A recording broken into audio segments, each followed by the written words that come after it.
Welcome to The Explainer. Today, I'm putting on my startup coach hat. We're diving into some absolute gold from Jonathan Reed's book, Start a Business from Zero. We're going to break down the massive, and I mean literally massive, difference between the functional features your customers say they want and the deep emotional needs they are secretly begging you to fulfill. Trust me, getting this wrong, it's a hugely expensive mistake. Let's get right to it. Okay, look at this quote. People do not buy products or services, they hire them to make progress.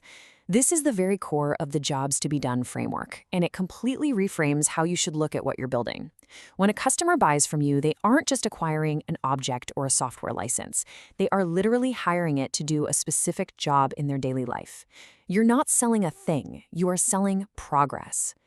Here's our roadmap for today's masterclass.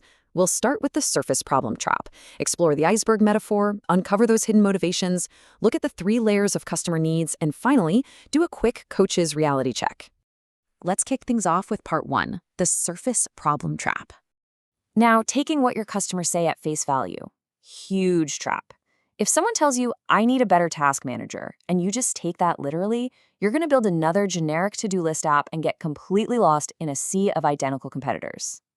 But if you dig a little and realize their deeper job is actually, I want to feel in control and not overwhelmed, well, now you're designing a totally different, infinitely more valuable experience.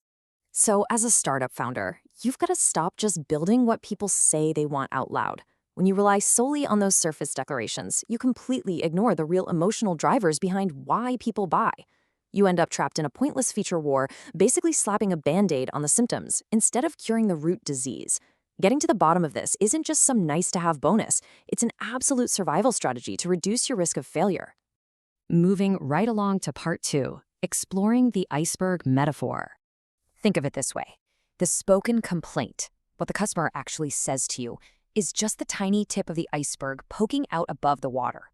But that massive hidden structure lurking underneath, that's where all the real context, the deep fears, and the true motivations live. If your product doesn't reach below the waterline to tackle those hidden anxieties, your users are going to jump ship the exact second a cheaper option comes along. No question. Because here's the secret. People don't actually want your tool. They want the meaningful results and the ongoing transformation that the tool makes possible.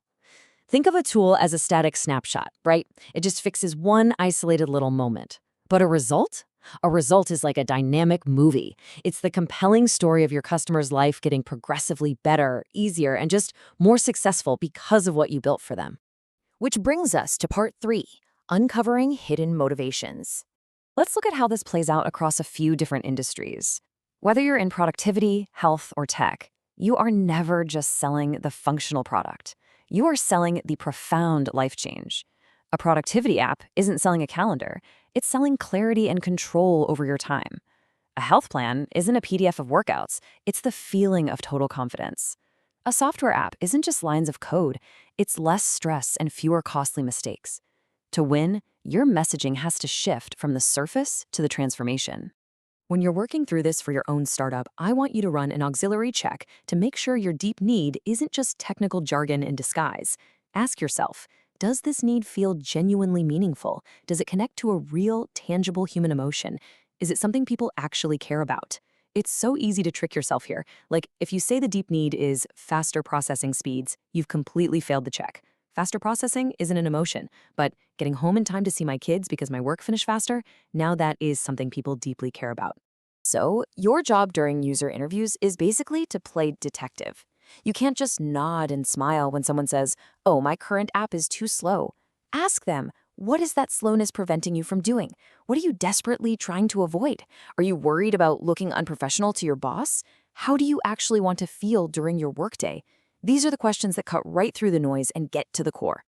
All right, let's jump to part 4, the 3 layers of customer needs. Let's stick with our task manager example. A great product has to hit 3 separate layers: practical, emotional, and social. Honestly, founders almost always forget that social layer. People care deeply about how they are perceived by their peers. They want to be seen as competent, reliable, and successful. If your software helps them project a flawless, totally put-together image to their coworkers, they will literally never cancel their subscription.